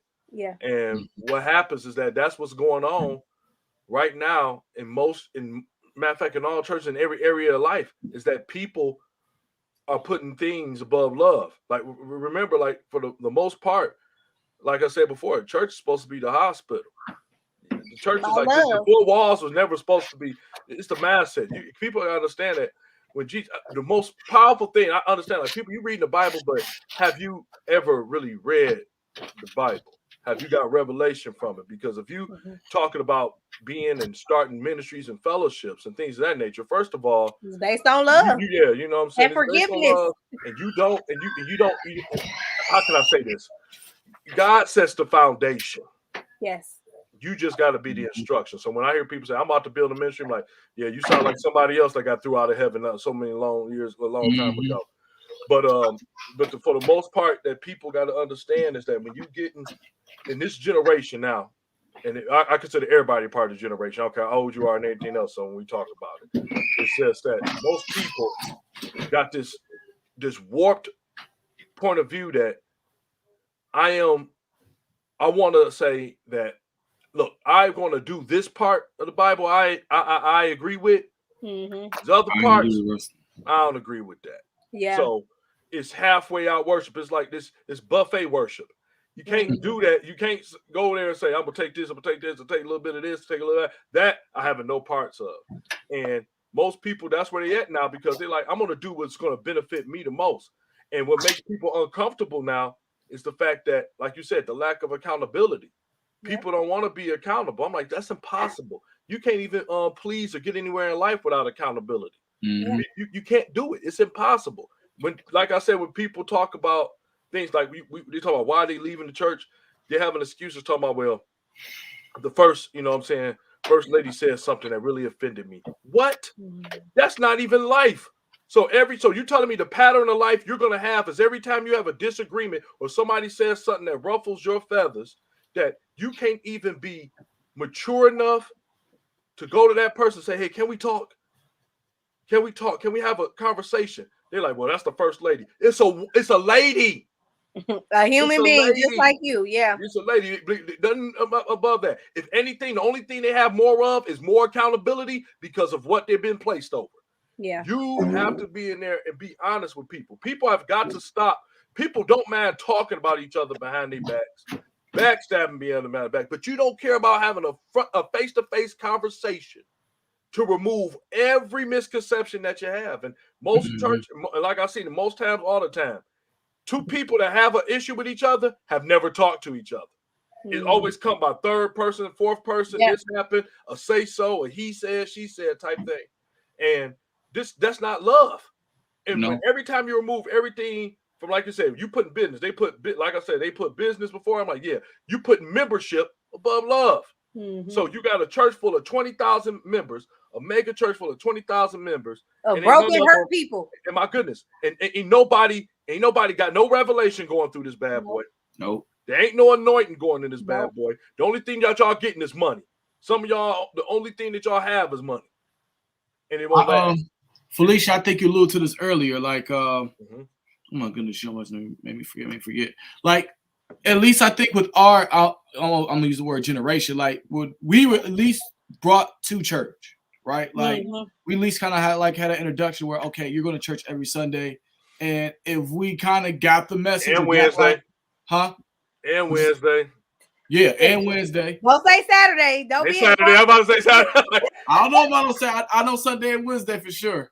Yeah. But like, we at least kind of had that chance to get that introduction or catch what we could, you know what I mean, like of church. But like now, with this in this times, like I don't see a lot of, you know what I mean, parents bringing their kids to church. Like I said, especially like our age or younger, they're not really bringing them to church like that. And especially like with Zoom and with all this stuff where we don't really have to go, how we're introducing our children to church now. You know what I'm saying? Like that's just like what I see. Yeah. I agree with you. And see, this is why the falling away is not good. And this is a bad thing because there's no, like I said, the bridge. There's nothing to connect these to God. So I use my sister as an example. I got an older sister. She got 3 kids. Okay. She wasn't going to church at the time, which is okay. But I understood, sis, you can't take them to church, but I can. So I'm going to make sure they get there so that they get an introduction. And then the thing is giving the kids a choice and an option. Like, no, you are a kid, so no, you ain't going to dictate what you about to do. But at the same time, I'm not going to force you and be like, you got to trust in God and Jesus or you're going to die and go to hell. Like, you don't want to scare anybody into believing in God. You want God to do the work and draw them and soften their heart. So it's just that introduction where you just keep bringing them around. You know what's wonderful about you, though? You know what's wonderful about you? I'll give you this compliment. Is that you walk what you're talking, and what I mean by that, and some people are like, "Oh, she around here pounding the Bible, like, do this, Father, in the name of Jesus, do it right now, Father." No, in everything that you do, to the credit of Mac, to the even credit of myself, and I think the biggest compliment I ever got from anybody, and it was funny. It was funny the way he said it, but it was really cool. He gonna say, "You know what I like about you, Mr. Red? That you so real. That you real. It's no fakeness that come off of you." He's like, man, you one of the most, just like when I saw him, like, man, this guy a minister, but then you see what he do and everything he do. And I was like, man, I appreciate that. And I was like, because it's just a realness, because you understand, like you said, like your love, you're not portraying, you ain't gotta like saying, like, I ain't trying to portray, I gotta do that. And you ain't trying to do all that. You're saying how my life is with God. I could have a conversation with somebody and I tell them, like, man, I'm not beating you down to death with God. Matter of fact, they don't even get up. But what I do in my life, you'll see it. Yeah, absolutely. I tell somebody, they're like, what you do? They're like, Yeah. how you gonna do? Oh, this person over there? Yeah, here you go. Do that. Like just random acts, not doing it purposely, but doing it because that's what's the love in my heart to do. I ain't expecting to win no favor with nobody, because I understand the power of giving. Mm-hmm. That's the biggest thing. And I understand. See, I think one of the biggest things is that a lot of people, with us going to church, we don't come from the richest family whatsoever. We don't come from the richest family. But what I was rich in was a lot of love. And That's I can't right. reflect that. I was rich in so much love. We didn't have to have everything. The lights could be out. But as long as I was with you, I was good. We was good. Right. Yep. It's like, that's all I knew. And then that's what people don't understand. And that's what's missing. I got to just keep pulling it home. People, the great falling away is because people ain't feeling the love no more. Yep. People are seeking temporary satisfactions, just moments. People are more obsessed with temporary moments than long-term happiness. It's the bottom line. That's why they're falling away. So what you'll do, you'll go away from church. Like, oh, church saying they ain't gonna accept me being gay, so I ain't going to church. Yeah. So I'm gonna temporarily try to keep filling this hole, like you said. Like, I'm gonna keep trying to fill this hole with something, and it ain't gonna work. Somebody like, man, I'm gonna pray the gay off. I hate when people say that. You ain't pray the gay off nobody. Just like you ain't gonna pray the stealing off of nobody, the lying off of nobody. You know what happens? That you got to see people doing things the right way, and you got to make sure they're doing it for the right reasons. How you do that? That's just what you do. I like what it was when people saw me. We went to high school and all this other stuff, and people would see me. They were like, "Oh man, Randy, you going to football? You going to do this? You all this? Where you about to head up, man?" I'm like, "Sure, I got a guy going to church." And then when he saw me in church, like, "Oh man, dang, I didn't know you should do this." And that's what it is. I'm like, that's my backbone. I'm like, I don't know about y'all, but I tell somebody, they're like, when they're just talking about Muslim, I'm like, I don't care about Muslim and nobody else like that, because I will eliminate all of that and confuse them into reality. And they're like, oh, there we at. I'm like, what you mean? I'm like, look, okay, that's all. I hear what you're saying. You're telling me all the differences, because that's a trick of the enemy. I don't care where you are. Confusion is the trick of the enemy. Absolutely. Because when it's confusion, it's never going to be any structure, and there's never going to be any compromise on anything. Yep. You can find, I'm like, let's stop talking about, and I remember him, Ahmad, my guy, I love you. He said, we're talking about everything, like, man, Allah, he's like, the Quran is the true and all. I'm like, I hear you, Ahmad. Let's start here. What is Allah to you? You're like, Allah is love. There we go. We the same. My God is love. Yep. He stopped immediately. He's like, and from that point on was just everything else. We just respected each other, because you understand it's about love. Like, I'm not threatened by what you believe in. That's right. Because I'm rooted in what I believe in. Yes. That means I can't be moved. That's why I love that scripture said, like a tree planted by the water. You ain't easily moved. And the problem is that people are too easily moved. People are like bushes instead of being like oak trees. They get blew away so much. Yeah. You go everywhere where you feel like the biggest problem is, and dang, I told you we talk about this all the time, but the biggest one is that I know there's a lot of people, when it comes to sin, people always want to say, ooh, run from sin. Yeah, run from sin. But the problem is, you got to do one thing first. You got to admit something that you like your sin. You like it. That's why you do it. Yeah. Somebody talk about, like, why you like sex, man? Man, it's so hard for me not to have sex. Why? Because you like it. You like it. But see, that goes back to relationship with God. When you understand God, and you understand he wants you to be honest and truthful with him, because that's when he can really deal with you, and he can help you understand, oh, I like sex, but I understand to you it's not good because I don't do it in the right context. I'm going to have a whole bunch of baggage and stuff you're going to have to help me heal from later on, because I got 25 bodies out here. Versus me just waiting for the one. And then when I get the one, I'm going to be good. So it's just I like this. Why I like this? Why I like that? Because when you start, I'm telling you, the older, I don't like using the word older. The more wise you get, the more things you have to walk through. Yeah. And sometimes, you know, I always tell people experience is the toughest teacher. And I know we said this last week before that, you know, they give you the test first, then they teach you a lesson. And it's some things that you just have to walk through. And I've said this with people all the time. I'm like, man, it ain't that you did nothing bad. It's just like in a video game. When you play Mario Brothers back in the day, when they first came out on Nintendo, it had level. It'd be like, yep, you gotta go 1, to the next 1, level. 1, 2, 1, 3, 1, 4. Yep. And then after 4, you go to 2. And the problem is that nobody want to go through levels. Everybody looking for a cheat code. Yep. There ain't no cheat code. Yes, sir. You're trying to get what you're trying to get in life, especially getting your relationships out of God. You got to seek them. I can't say it no better than this. You gotta seek them. You gotta seek them. You gotta stay in your face. I told the most like, man, we pray 5 times a day. I was like, man, I'm glad for you. Y'all discipline. I admire that about y'all. I like, guess what? I pray a numerous amount of times to the day. Yep. I'm praying while I'm in my car, unknowingly. I'm praying as I'm talking. It is every time frame when I'm saying stuff like, God, trying to get myself and check myself, because you got to do that a lot. You got to check yourself. Like, man, let me check myself. I ain't right on this.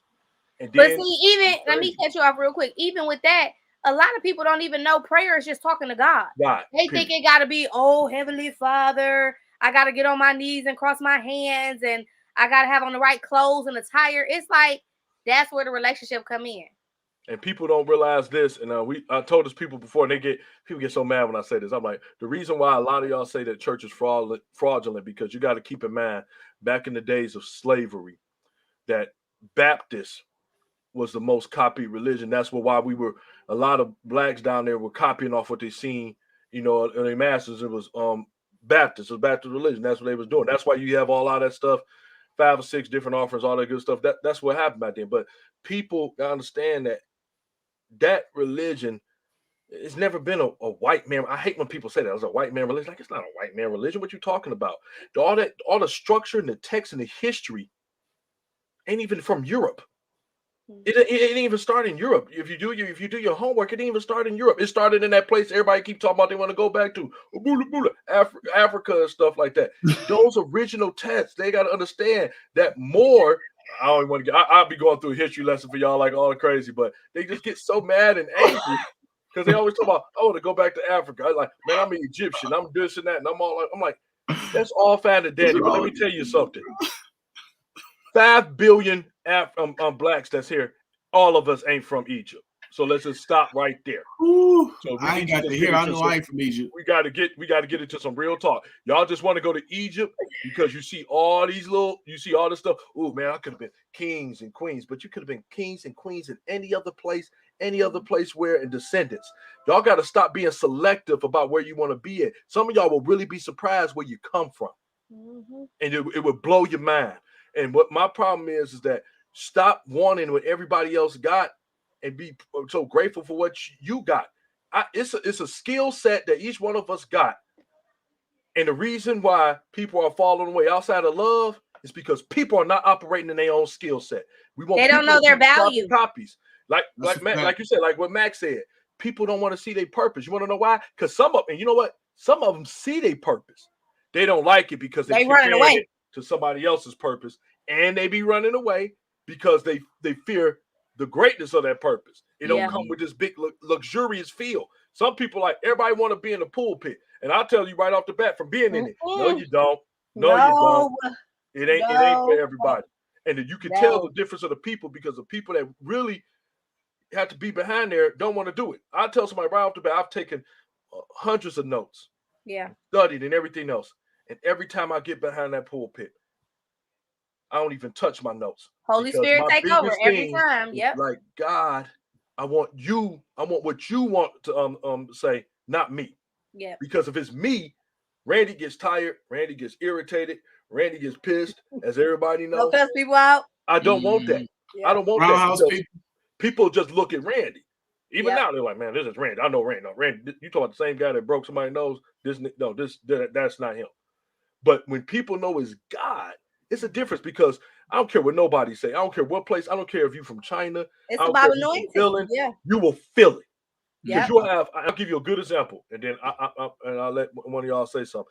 The best example I can give is in a song. You'll have somebody sing a song. Let's just say I don't like that song that much, but it could be any song. You know, like, I love Tasha Cobb, For Your Glory. Yeah. You'll have somebody sing that song, and you're like, "Oh, they song it nice. Okay, that was a nice song. Don't feel nothing. Beautiful voice. Won't feel nothing. Yep. You already know where I'm going with that. You won't Yep. feel nothing. But you get somebody that sing it, and they might not have what you think is this beautiful voice, and it ain't going by the this big recognition because everybody want to be known. Mhm. But the anointing in their voice, in the song, their submission to the Holy Spirit as they sing in the song will touch everybody's heart in that room. Yep. It'll have everybody come to the altar, not because of emotion, because that's a different people. I tell people, don't dwell in emotion because emotion go up and down. It'll have you in there because you got revelation. That's You right. just sat there and you didn't realize in your spirit that didn't hit something with you. And that's why I tell most people, like, when you get into churches and when you get into a church, anywhere, wherever that you go, when you get into it and something touches you and makes you see revelation in yourself, like, I'm wrong, or I need to get this taken care of, it'll bring you to your knees. And don't get mad because it brings you to your knees. That's where it's supposed to be, because that's a move of submission to God. Like, yep, I recognize I gotta get rid of this, and then change behavior. That's all it is. But I agree with y'all with this. The falling away of church is number one for me. If I had to pinpoint it, would be because love has been taken out of the church by the very people there that proclaim to have it. Absolutely. I agree with you 100% because Agree for sure. People have gotten that. I feel like it's like this. The enemy has used these people who are supposed to represent God. Don't do it, Fifi. Don't do it. He has made them blinded where they get into the place where they no longer have God as their lead and they're following self. They're following the money. They following the clout. They following the followers. How many people gonna follow me on YouTube and all this stuff? And they're not following God anymore. It may have started out that way, but somewhere in there, they got lost.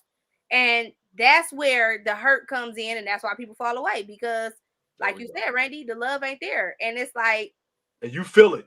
You ever been somewhere where you don't you like feel it? That you like am I at church or not? Woo! Hey, or it's like I'm ready to go. You know how like you in that church, like, all right, I'm ready to go, or like you get that subtle like, right all right, there. Or I'm even bored. Worse. Woo! Like, you ever been there where it's like you feel a thickness in the air? You like something ain't right.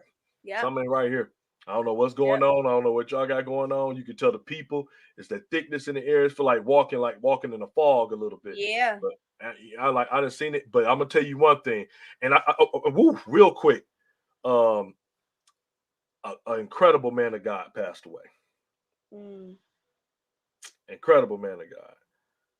And I'm probably gonna mispronounce his name over at Evangel. Incredible. Yes. Man of God. Bishop Piscopo. And what I want to say is that my experiences with him, I remember a couple of times meeting him. One I remember over there. I remember Auntie Linda went over there, and I knew a couple people. But before, when I remember they got over there, I met him at a conference, a couple of conferences. One with my bishop, and I remember talking to him. And I remember he told me, he said, "You got leadership pouring out of you." He's like, I was coming in. I remember and Fifi and anybody that know him know what I'm telling is exact truth about, because he has no problem going up to anybody and saying anything with such an incredible love. It was so incredible. And he literally came from across the room, and I was sitting there, and he was just like, I'm gonna pray for you right now, because I'm telling you, when I saw over there, he said, all I saw was an aura and a spirit of God around you that's incredible. Yeah. He said, you're going to do some amazing things in life. God has got so much word I'm going to pour out of you. And he just prayed, pray for me right there, this and there. Then when I end up getting ordained, and it happened. It's so funny. It's ironic, because I wouldn't even think about it no more. I ended up going over to the church, and my auntie and them got ordained over there, became pastors. And he saw me, and before I even said nothing to him, he's like, I remember you. But I just want to say, he passed away, and I want to say to anybody out there that know him, everybody, there's so many prayers going forth, but this man touched so many people's lives. He was so incredible. I'm grateful to God for him. I know everyone else is over there grateful to God for him, but I just wanted to, I had to say that because it just came into my mindset because his funeral I think it was yesterday or the day before yesterday. It was on Monday. And I'm just telling you, incredible man of God. And what I say to bring that up is that he brought me to my church home when I went there one time. One time I left church and I was looking for another church home. I didn't know where I was going to go. And I was getting up every Sunday, just having God kind of lead me to different places. And everywhere I would go, the one thing that he would show me is about praise and worship. Something I didn't do. I just didn't do it. And shout out to New Covenant of Peace, because I got a huge amount of love for New Covenant of Peace. I don't care what go on, because that was my start for me. Yeah. New Covenant of Peace was my start. And I did a lot of good things over there. But the one thing I had to get to another level was with praise and worship. I would sit in New Covenant and I'll stand up straight and I wouldn't be singing. I wouldn't do nothing. I was like, okay, we ready to sit down now? Okay, we were waiting on my part. Look, I wasn't bad. And I wasn't no bad guy. I was doing everything I was supposed to do, but I just would not. I just didn't see it. I didn't do it. So I remember going to Evangel, and I still suggest this church to anyone. It's a incredible church. I went in there, and I felt something I never felt in my life before. And I felt the entire church. It felt like it was a wave of just fresh breeze going around the church and whipping. It just kept whipping. And I was there. And as I was looking around, I saw children dancing. I saw old people dancing. The entire church, white, black. I mean, it was like incredible. It was a flood. Diverse. And I was like, oh my goodness. I'm sitting here. I just started shouting for the first time. And then when it happened, I was like, okay, this is where it's supposed to be. This is how the love you're supposed to feel. And just to bring back to our point, that's what's missing. Yeah. It was missing is when you come into a place and it feels like Cheers. I know that's ironic. We saying Cheers and we talk about church, but where everybody know your name. They at least know your face. They at least know your face. When you get in there, they be like, how you doing, brother? And everything is genuine, not no fakeness. You can go sit in the back and they be like, hey, man, why you sitting so far back here? Why don't you come up front? Yeah. Come sit by us. And that love and everybody and that passion, that's what's missing in church. Yeah. And I tell people, and the reason why a lot of this is missing, because a lot of the youth is missing, because the youth breathes life into a church. And what happens is that, and I can say this because this was what New Covenant was a young people church. And we would do stuff all the time in New Covenant. Everything was geared around us. So it wasn't just us coming to church. It was just everybody wanted to be there. Yes. Oh, what we doing? Oh, we got this. We having this part. Oh, we going there. We doing this. And everybody be there. People like, dang, man, this church. I mean, the old Mississippi looking church at the time. I know it changed. But it was just a regular Mississippi-looking church with the wooden pews and everything else. But everybody was there. It was standing room only all the time in New Covenant Peace because there was so much youth there. And that's what's missing so much out of church and everywhere. The youth is missing because somewhere down the line, the youth could not connect to church. The older folks have been there for years, some of them. And like Fifi said, they never, ever grew. Can you imagine being somewhere for 20 years planted and your tree never grow? Wow. And some of them never getting watered. Never getting watered. Never doing nothing. All you have is more animosity toward your kids. You see young kids. And they would have it because older people would be mad because the kids. Why are we doing this? Why are we doing that? We ain't saying that they're trying to break the doors of hell open, but the youth bring life. Have you ever seen? I'm telling you, because I've been in New Covenant, I've been privileged to be at two incredible churches where the youth, and what I mean by the youth, not just young, I'm talking about to the 20s, to the 20s down, where they be on fire. And that was New Covenant of Peace, and that was New Covenant of Peace and TLC. Those two churches, the youth involvement was so heavy. The youth wanted to be around each other. Yeah. No matter what. And you wanted to know more about God. You wanted to grow together. You wanted to be there. Now, church was the place to be then at that time. It's like, Yep. all right, hey, I want to go to church Wednesday. I want to go to church Saturday for step practice, and I want to be at church Sunday. We all wanted to be there. Yep. We all Everybody wanted to be learn. there.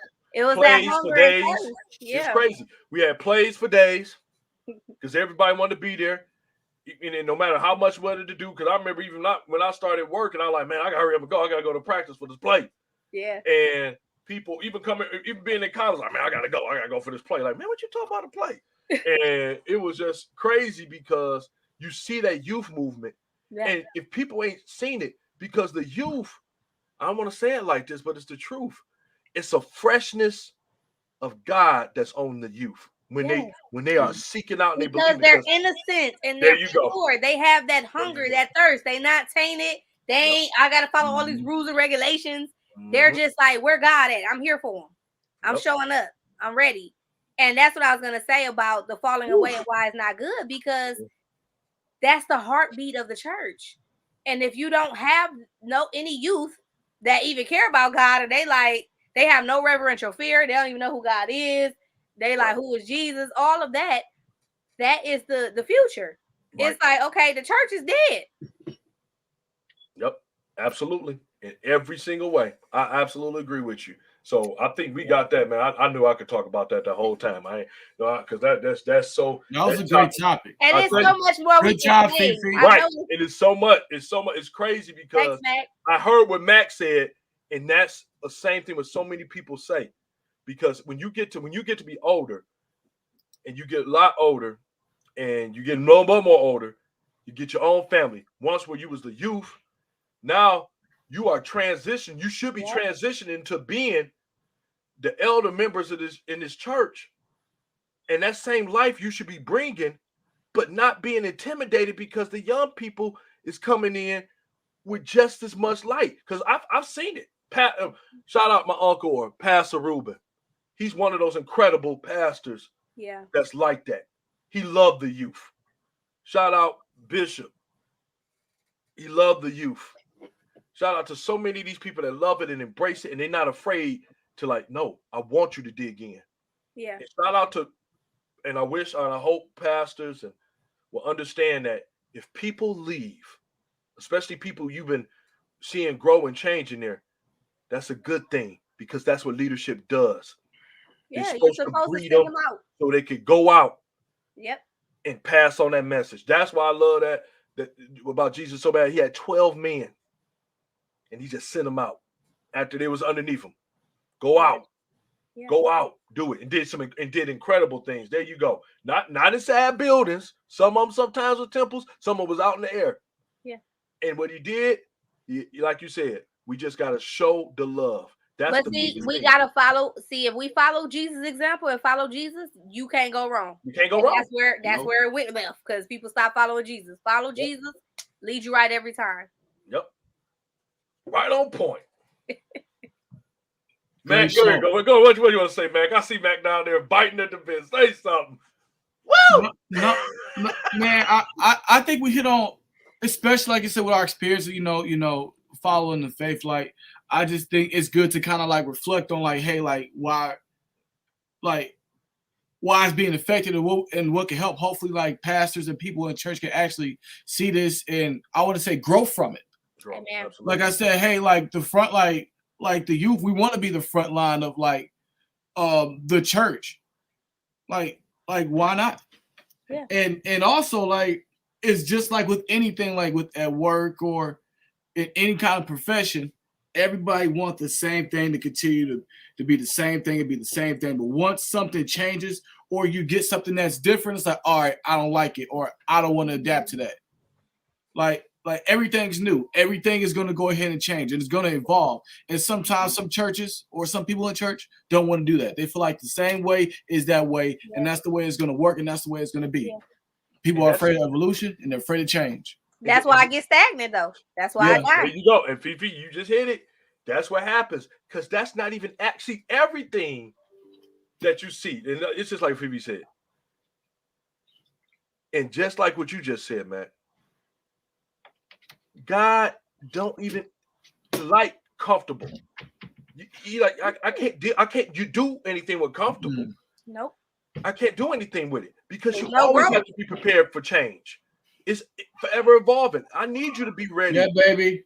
for change. So it's all good. I remember, like I said, I know we could talk about that forever. And I like shoot, man. I thank all y'all for tonight. That, like I said, I love that topic. Please share and get this bad boy out. I'm gonna reshare it and get everything going, and we'll be all good. I don't know if y'all got anything to say right before we go ahead and dismiss. Other than all I'm gonna say is that next week, Wednesday, same time, we're gonna have more topics. And man, we appreciate y'all so much. I don't know, Mac. Come on, baby. What, Yeah, everybody continue to share, like, subscribe, hit that notification. Thank you for joining us. Randy, Felicia, great topics. Like, absolutely. Like, this has been fulfilling. This has been nostril. This has been fruitful to help me. Come here, baby. And like I said, guys, great job, great topics. And I'll see y'all Wednesday. Like I said, I appreciate y'all. Fifi, thank you for being a part. You definitely showed out on the woman's side. Oh, man. She kind of put us to sleep. You kind of put us like, you know, like, and look, like, women's don't survive the show, but yeah, you still your own too. Like, what's up? And you've been proving us wrong too. So I appreciate you. Appreciate you. Feel the love. Well, cool beans. I don't know if you got anything to say, Fifi, before we go ahead and get out of here too. Ali, come here, mama. I know. Hey, I'm laughing because I'm trying to get her to say so. I know she ain't. Listen, I'm gonna say something when you least expect it. That's when I'm gonna say something. Yeah, I got you. But yep, to everybody, man, we appreciate y'all. We will see y'all next week, 7:45 Wednesday, Unfiltered episode. That'll be episode 4. Man, love y'all. Take care of yourselves. Be safe out there.